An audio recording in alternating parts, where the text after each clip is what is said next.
పన్నీర్ బిర్యానీ అయితే ఇంట్లో చేసుకొని ఫస్ట్ టైం అయితే తింటున్నాము. సూపర్ ఉంది ఫ్రెండ్స్, బాగుంది. టేస్ట్ అయితే మంచి కుదిరింది. Hi hello friends, welcome back to our YouTube channel అన్షితో లక్కీ. ఫ్రెండ్స్, ఈ వీడియోలో మనం చేస్తున్న ఎక్స్పెరిమెంట్ రెసిపీ ఏంటంటే పన్నీర్ బిర్యానీ రెసిపీ. ఫ్రెండ్స్, ఈరోజు అయితే మేము మా ఇంట్లో పన్నీర్ బిర్యానీని అయితే చేయబోతున్నాము. మరి అది ఎలా చేస్తున్నాం అనేది మీకైతే చూపిస్తాము. ఫ్రెండ్స్, ఇప్పటి వరకు అయితే మా ఇంట్లో పన్నీర్ బిర్యానీ అయితే చేసుకోలేదు. మరి ఫస్ట్ టైం అయితే ఎక్స్పెరిమెంట్ చేయబోతున్నాం పన్నీర్ బిర్యానీ చేసుకోవడం. మరి చూద్దాం ఎలా వస్తుంది అనేది. మరి ఫ్రెండ్స్, చూసేద్దామా పన్నీర్ బిర్యానీ రెసిపీ ఎలా చేస్తున్నామో. మరి పదండి, ఇంకెందుకు ఆలస్యం, పదండి. ఫ్రెండ్స్, పన్నీర్ బిర్యానీలో భాగంగా మేమైతే అన్ని ఐటమ్స్ కట్ చేసి పెట్టుకున్నాము. ఒక్కొక్కటి చూపిస్తాను. పచ్చిమిర్చి, కొత్తిమీర, పుదీనా, టమాటా, ఉల్లిపాయలు, అలాగే మిర్చి, అలాగే పన్నీరు. ఈ పన్నీర్ ఆల్రెడీ మేమైతే కారం ఉప్పు కలిపి పెట్టుకున్నాము. గ్రేవీ కోసం పెరుగు కూడా తీసుకున్నాము. మరొకటి ఫ్రైడ్ ఆనియన్. ఫ్రెండ్స్, ఇప్పుడైతే పన్నీర్ని అయితే మనం నూనెలో వేయించుకుందాము. కలిపి పెట్టుకున్నాము కదా, ఈ కలిపి పెట్టుకున్న పన్నీర్ని అయితే ఇప్పుడు మనం నూనెలో వేయించుకుందాం.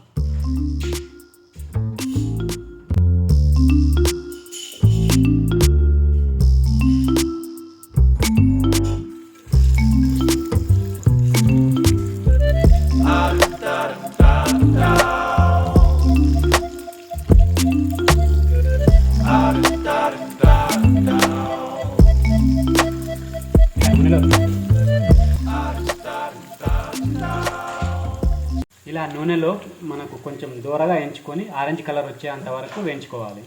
చూడండి ఫ్రెండ్స్, ఇలా దూరగా వచ్చేటట్టు వేగిన తర్వాత మనమైతే ఒక ప్లేట్లోకి తీసుకోవాలి.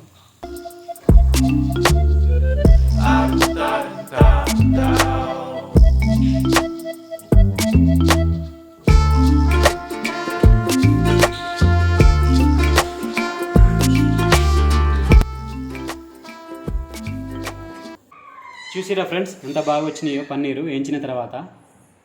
ఫ్రెండ్స్, ఇప్పుడైతే బిర్యానీకి సంబంధించిన గ్రేవీ అయితే రెడీ చేస్తున్నాము. అందులో భాగంగా ఇప్పటికి గిన్నె పెట్టుకున్నాము. గిన్నెలో నూనె అయితే పోసుకున్నాము. పన్నీర్ వేయించిన నూనె ఉంది కదా, అదే పోసినాము కొంచెము. అదే నూనెలో కొన్ని లవంగాలు వేసుకున్నాము, ఒక 2 యాలకులు వేసుకున్నాము, కొంచెం సాజీరా వేసుకున్నాము, అలాగే 2 కట్ చేసిన పచ్చిమిర్చి ముక్కలు కూడా వేసుకున్నాము. తర్వాత మనం కట్ చేసుకున్న ఉల్లిపాయలు ఉన్నాయి కదా, అవి వేసుకోవాలి. నూనెలో ఉల్లిగడ్డలు మంచి జ్యూసీగా మెత్తగా అయ్యేంత వరకు వేయించుకోవాలి మనం. ఎందుకంటే మనకు బిర్యానీలోకి గ్రేవీ కావాలి కాబట్టి మంచి మెత్తగా జ్యూసీగా అయ్యేంత వరకు వేయించుకోవాలి నూనెలో. ఇంకో స్టవ్ మీద మనకు బిర్యానీకి సంబంధించిన రైస్ ఉడకబెట్టుకోవాలి కదా, దానికి సంబంధించిన రైస్ అయితే తీసుకున్నాము. ఈ రైస్లో కూడా కొన్ని లవంగాలు, అలాగే బిర్యానీకి సంబంధించిన పువ్వు, 2 యాలకులు, సాజీరా, అలాగే బిర్యానీకి సంబంధించిన చెక్క, బిర్యానీ ఆకు కూడా వేసుకోవాలి. అలాగే బిర్యానీ రైస్లో మనకు తగినంత ఉప్పు కూడా వేసుకోవాలి, కొంచెం నూనె కూడా వేసుకోవాలి పుల్లగా ఉండేటందుకు. అలాగే ఇందులో కట్ చేసిన 2 పచ్చిమిర్చి ముక్కలు కూడా వేసుకోవాలి. కొంచెం పుదీనా, కొంచెం కొత్తిమీర కూడా వేసుకోవాలి. 2 వేసుకుంటే మంచి ఫ్లేవర్ వస్తుంది. ఇవన్నీ ఐటమ్ వేసిన తర్వాత ఒకసారి రైస్ని అయితే మంచి కలబెట్టాలి కింది నుంచి పై వరకు. ఇక లాస్ట్కు కొంచెం నిమ్మరసం పిండుకున్నాం అనుకో, టేస్ట్ కోసం ఇంకా బాగుంటుంది. ఇక ఇంకో పక్క అయితే ఉల్లిగడ్డలు కూడా మంచిగా ఏగినాయి. ఉల్లిపాయ ముక్కలు గ్రేవీకి సరిపడేంత మెత్తగా అయితే ఉడికినాయి. మరి గ్రేవీ ఉల్లిపాయల ముక్కలతోనే సరిపోదు కదా, అందులో టమాటాలు కూడా వేసుకోవాలి. కట్ చేసుకున్న టమాటాలు వేసుకుందాం ఇప్పుడు. టమాటాలు వేసుకున్న తర్వాత 2 కలిసేటట్టు కలబెట్టాలి మొత్తం. ఇలా మొత్తం కలిపేసిన తర్వాత కొద్దిసేపు మనమైతే నూనెలో ఉడకబెట్టాలి.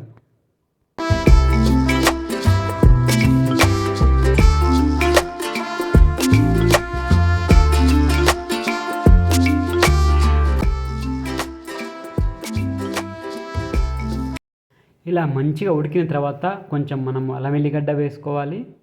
దానితో పాటు కొంచెం పసుపు కూడా వేసుకోవాలి. మరి అవి వేసుకున్న తర్వాత బిర్యానీలోకి కావలసినంత కారం కావాలి కదా, మరి దానికోసం మనమైతే కావలసినంత కారం అయితే వేసుకుందాం. మరి ఉప్పు కూడా దానికి తగ్గట్టుగానే వేసుకుంటున్నాం మేమైతే. అవన్నీ ఒకసారి అయితే మిక్స్ చేసుకోవాలి మనం. తర్వాత కొంచెం ధనియా పొడి వేసుకోవాలి, ధనియాల పొడి. అన్నీ వేసుకున్న తర్వాత మొత్తం మిక్స్ అయ్యేటట్టు మంచిగా కలుపుకోవాలి. మరి బిర్యానీకి గ్రేవీ ఎక్కువ అవసరం కాబట్టి మనం ముందుగా తీసుకున్న పెరుగును కూడా వేసుకుందాం అందులో.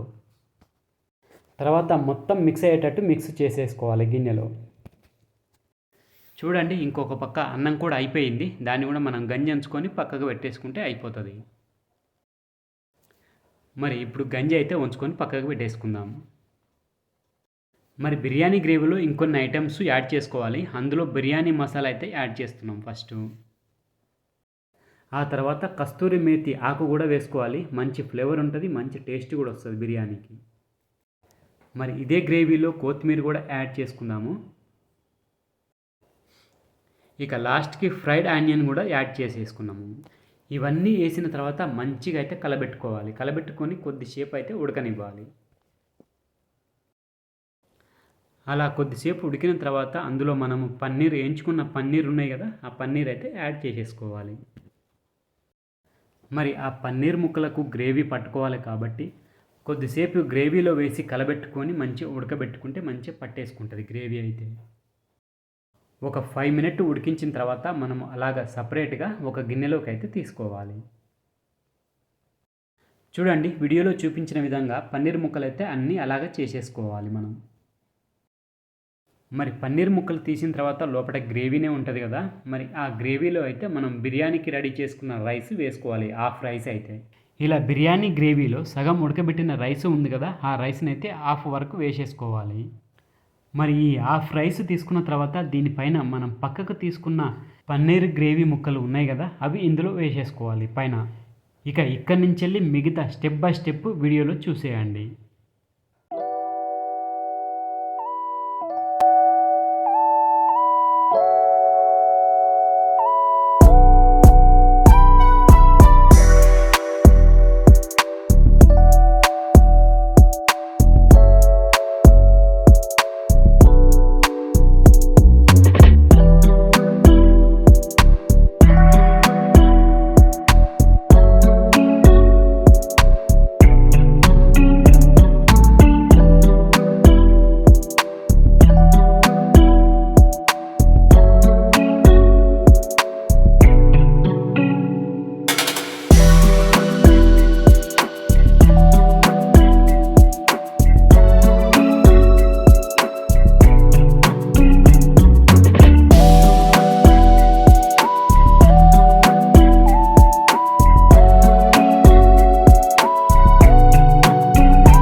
ఇలా బిర్యానీ అంతా సెట్ అయిపోయిన తర్వాత పొయ్యి మీద పెట్టేసుకోవాలి. పొయ్యి మీద మనం ఎన్ని గంటలకు పెట్టినామంటే 12 గంటల 5 నిమిషాలకైతే పెట్టినాము.